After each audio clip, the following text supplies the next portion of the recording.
और दोस्तों नमस्कार, मैं सुरेश सर। दोस्तों हमारा इंडियन कॉन्स्टिट्यूशन का वीडियो है। इससे पहले हमने 2 वीडियो भेजा था। इंडियन कॉन्स्टिट्यूशन का हमारा तीसरा वीडियो है। तो दोस्तों हमारा आज का वीडियो का पहला क्वेश्चन है, प्रथम लोकसभा अध्यक्ष कौन थे? तो लोकसभा के प्रथम अध्यक्ष कौन थे बच्चों? तो 4 ऑप्शन दे दिया है। कृष्ण मेनन, जीबी मावलंकर, बलिराम भगत और जयप्रकाश नारायण। तो बच्चों हमारा आंसर जाएगा जीबी मावलंकर। तो लोकसभा के प्रथम अध्यक्ष जीबी मावलंकर थे। दूसरा हमारा क्वेश्चन आ जाता है, भारतीय संविधान के परिरक्षक कौन है? तो भारतीय संविधान का परिरक्षक किसे माना जाता है, या हम ये कह सकते हैं कि गार्जियन किसे कहा जाता है बच्चों? ऑप्शन दिया प्रधानमंत्री, राष्ट्रपति, लोकसभा अध्यक्ष या सर्वोच्च न्यायालय। तो संविधान का रक्षक माना जाता है सर्वोच्च न्यायालय को। तो न्यायालय जाएगा बच्चों, यहाँ पर सर्वोच्च न्यायालय को माना जाता है। इसके बाद बच्चों हम आ जाते हैं कि संविधान के ड्राफ्टिंग कमेटी, या हम ये कह सकते हैं कि प्रारूप समिति, ड्राफ्टिंग कमेटी या प्रारूप समिति का अध्यक्ष किसे बनाया गया दोस्तों? तो प्रारूप समिति का गठन 29 अगस्त 1947 को किया गया और डॉक्टर भीमराव अंबेडकर को अध्यक्ष बनाया गया। और अध्यक्ष को मिला करके प्रारूप समिति में कुल 7 सदस्य थे। अगर हम बात करते हैं दोस्तों डॉक्टर राजेंद्र प्रसाद का, तो डॉक्टर राजेंद्र प्रसाद को संविधान का अस्थायी अध्यक्ष बनाया गया था, संविधान सभा का। और जेबी कृपलानी को प्रारंभ में झंडा समिति का अध्यक्ष बनाया गया, बाद में डॉक्टर राजेंद्र प्रसाद को बना दिया गया। तो चलिए बच्चों अगले पॉइंट में हम आ जाते हैं, राज्यसभा का पदेन सभापति कौन होता है? तो दोस्तों मैं आपको बता दी, अगर हम अनुच्छेद 64 की बात करते हैं तो अनुच्छेद 64 कहता है कि राज्यसभा का पदेन सभापति उपराष्ट्रपति होगा। तो अनुच्छेद 64 में बना लिखा है। और उधर अगर हम बात करते हैं अनुच्छेद 89 की हम बात करते हैं, तो अनुच्छेद 89 कहता है कि उपराष्ट्रपति राज्यसभा का सभापति होगा।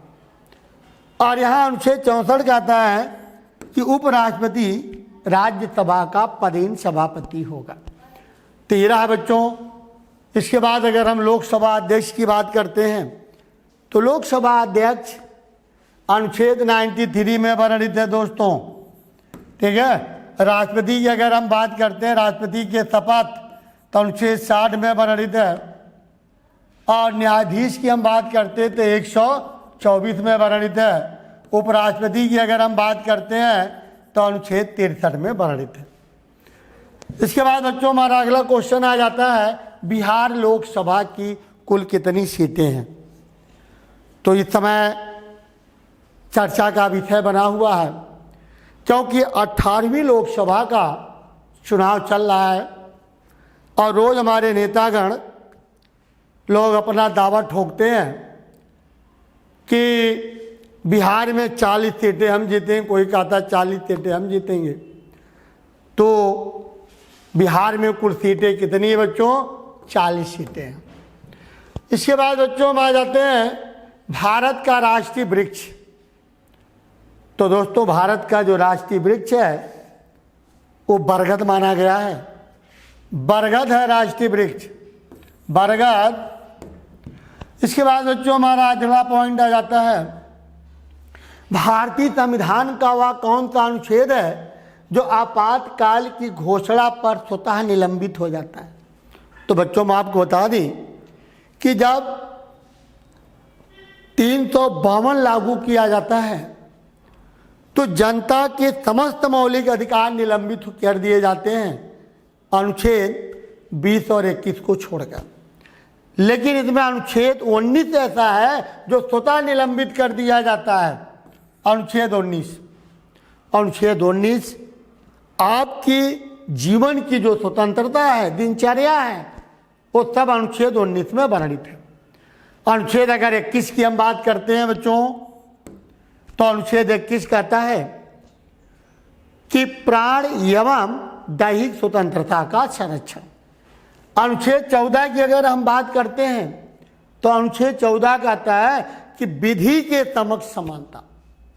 तो विधि के समक्ष समानता की चर्चा करता है अनुच्छेद 14। तो बच्चों हमारा आंसर जाएगा अनुच्छेद 19। राज्य की कार्यकारिणी का मुखिया कौन होता है बच्चों? तो राज्य की कार्यकारिणी का मुखिया कौन होता है? तो बच्चों मैं आपको बता दी कि जैसे हम लोग बात करते हैं कि केंद्र की कार्यपालिका का प्रधान राष्ट्रपति होता है, उसी तरह से राज्य की कार्यकारिणी परिषद का या कार्यपालिका का प्रधान राज्यपाल होता है। तो राज्यपाल की अनुच्छेद में वर्णित है बच्चों, अनुच्छेद 154 में वर्णित है कि समस्त कार्यपालिका की शक्तियां राज्यपाल में निहित होंगी।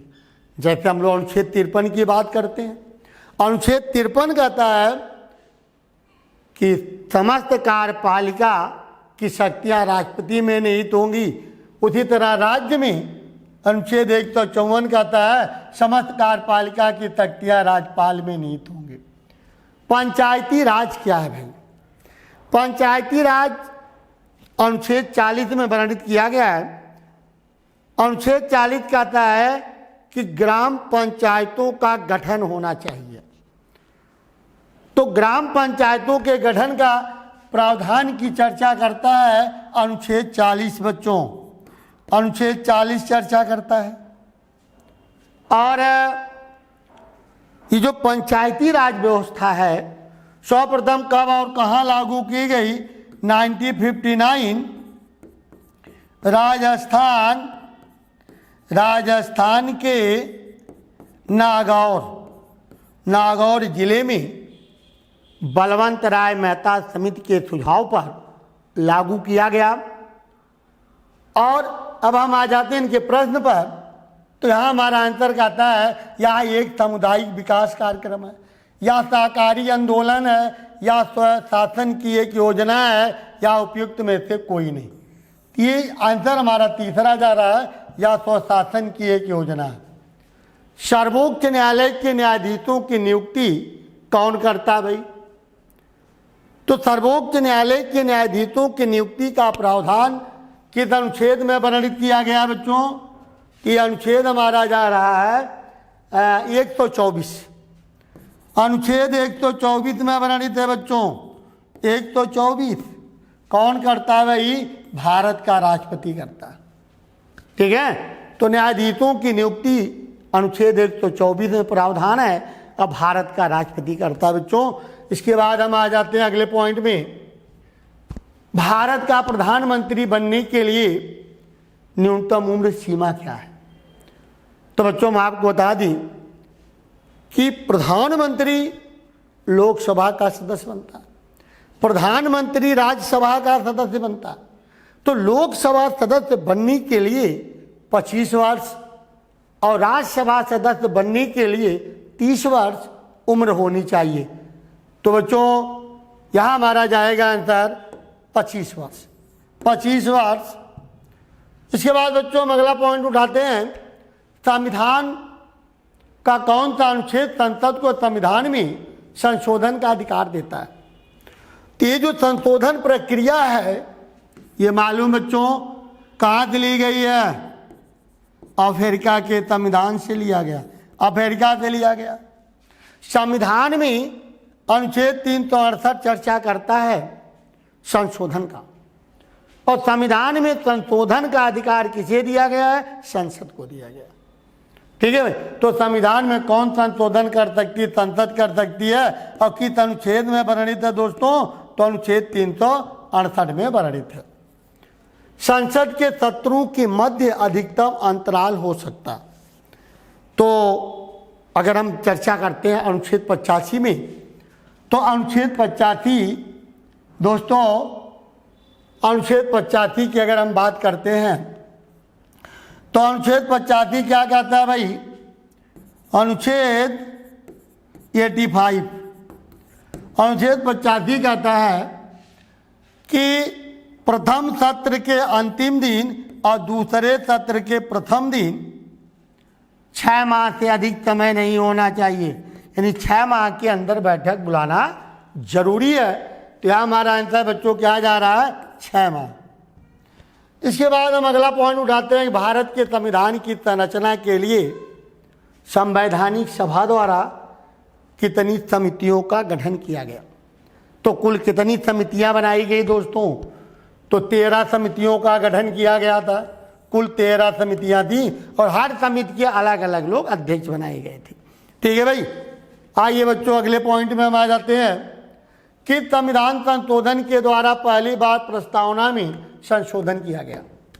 तो दोस्तों मैं आपको बता दी कि भारतीय संविधान की प्रस्तावना में केवल एक बार संशोधन हुआ है।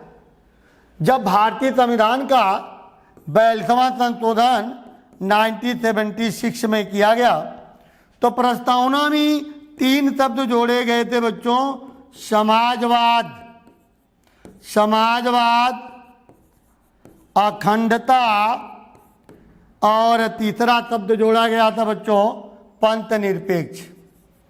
पंथ निरपेक्ष 3 शब्द जोड़े गए थे दोस्तों, ध्यान रखिएगा। समाजवाद का मतलब होता है सामाजिक न्याय, सामाजिक न्याय से होता है। अखंडता का मतलब होता है अनेकता में एकता। पंथ निरपेक्ष का मतलब होता है बच्चों धर्मनिरपेक्ष। तो धर्मनिरपेक्ष की चर्चा करता है। तो 42वां आंसर जा रहा है बच्चों। इसके बाद बच्चों हम आ जाते हैं धन विधेयक। धन विधेयक कहाँ प्रस्तुत किया जा सकता है? तो दोस्तों हम थोड़ा सा बता दें आपको कि धन विधेयक कहाँ प्रस्तुत किया जा सकता है। तो लोकसभा, राज्यसभा, संसद के किसी भी सदन में, केवल दोनों सदन की संयुक्त बैठक में। तो दोस्तों मैं आपको बता दी कि धन विधेयक की प्रक्रिया, अगर हम धन विधेयक की प्रक्रिया की बात करते हैं बच्चों तो यह हमारा जाएगा अनुच्छेद 108 में धन विधेयक की प्रक्रिया का उल्लेख किया गया। कहता है कि धन विधेयक लोकसभा में प्रारंभ किया, 109 में वर्णित है बच्चों, 109 में। तो अनुच्छेद 109 कहता है कि धन विधेयक लोकसभा में प्रारंभ किया जाएगा, राज्यसभा में नहीं। लोकसभा द्वारा प्रेषित किए जाने के बाद राज्यसभा के पास भेजा जाता है, ठीक। और राज्यसभा अधिकतम 14 दिन के लिए रोक सकती है, उससे अधिक राज्यसभा इसे नहीं रोक सकती है दोस्तों। तो ये हमारा आंसर जाएगा कि लोकसभा, राज्यसभा में प्रारंभ नहीं किया जाता है, बल्कि लोकसभा द्वारा पास किए जाने के बाद फिर राज्यसभा के पास भेजा जाता है। हाँ, अगर एक और प्रश्न हमारा उठता है कि अगर राज्यसभा के विचारानुसार धन विधेयक में कोई त्रुटि नजर आती है तो लोकसभा को वापस कर सकती है, लेकिन लोकसभा धन विधेयक पर राज्यसभा की बात को मानने के लिए बाध्य नहीं है। अगर मान लेता है तो वह विधेयक दोनों सदनों द्वारा पारित माना जाएगा, अन्यथा केवल लोकसभा द्वारा पारित माना जाएगा। तो चलिए बच्चों अगले क्वेश्चन में, निम्नलिखित में से किस प्रधानमंत्री ने एक बार भी लोकसभा का सामना नहीं किया? तो बच्चों एक बात ध्यान रखिएगा, चौधरी चरण सिंह। चौधरी चरण सिंह ऐसे व्यक्ति हैं कि प्रधानमंत्री बनने के बाद भी एक दिन भी सदन में नहीं गए थे। तो बच्चों हमारा यहाँ आंसर क्या जा रहा है? चौधरी चरण सिंह। तो चौधरी चरण सिंह जा रहा है आंसर। इसके बाद बच्चों हम आ जाते हैं राष्ट्रपति पद के चुनाव के लिए अधिकतम आयु कितनी होनी चाहिए। तो अनुच्छेद 58 की हम बात कर लेते हैं बच्चों। अनुच्छेद 58, अनुच्छेद 58 कहता है योग्यता। अनुच्छेद 58 योग्यता की बात करता है। कहता राष्ट्रपति चुनाव लड़ने के लिए अधिकतम उम्र सीमा कितनी होनी चाहिए। तो 35 वर्ष। तो 35 वर्ष आंसर जाएगा बच्चों। सॉरी, न्यूनतम उम्र सीमा है 35 वर्ष, अधिकतम कोई उम्र सीमा नहीं होती बच्चों, ध्यान रखिएगा। योग्यता 58 में है तो न्यूनतम होगी, थोड़ा सा मिस्टेक हो गया, न्यूनतम बच्चों 35 वर्ष है और अधिकतम कोई उम्र सीमा नहीं होती है राष्ट्रपति चुनाव की। ठीक है भाई, चलिए अगले पॉइंट में हम आ जाते हैं। भारत के संविधान की अनुसूचियों की कुल संख्या कितनी है। जब बच्चों हमारे देश का संविधान बना तो 8 अनुसूचियां थी, आज वो 12 हो गई है। जब प्रथम संशोधन किया गया तो 9वीं अनुसूची जोड़ी गई। 51 में जब 52 संशोधन हुआ संविधान में तो 10वीं अनुसूची जोड़ी गई। जब 73वां संविधान संशोधन किया गया तो 11वीं अनुसूची जोड़ी गई और जब 74वां संविधान संशोधन किया गया तो 12वीं अनुसूची जोड़ी गई। ठीक, 9वीं अनुसूची में भूमि अधिग्रहण है, 10वीं अनुसूची में दल बदल विधेयक है, 11वीं में पंचायती राज व्यवस्था है और 12वीं में नगर निकाय का उल्लेख किया गया। तो अगले पॉइंट में बच्चों हम आ जाते हैं जीएसटी। तो जीएसटी 1 जुलाई 2017 को लागू किया गया। जीएसटी भारत ने कनाडा के संविधान से लिया। जीएसटी को किस अनुच्छेद में रखा गया बच्चों। तो 279A में रखा गया, लेकिन यहां कह रहा है कि लागू करने का बात किया जा सकता है। तो लागू करने के लिए अनुच्छेद 246A वर्णित करता है। तो अनुच्छेद 246 के तहत जीएसटी को लागू किया जाता है दोस्तों। तो चलिए दोस्तों, हमारा आज का वीडियो ही समाप्त करते हैं।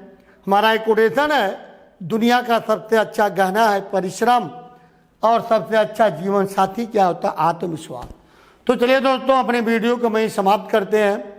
फिर एक बार कहना चाहेंगे कि जो बच्चे हमारे चैनल को सब्सक्राइब नहीं किए सब्सक्राइब कर लें और वीडियो को शेयर और लाइक कीजिएगा दोस्तों। तो चलिए हम क्लास को विराम देते हैं, नेक्स्ट वीडियो में फिर मिलते हैं। तब तक के लिए जय हिंद, जय भारत।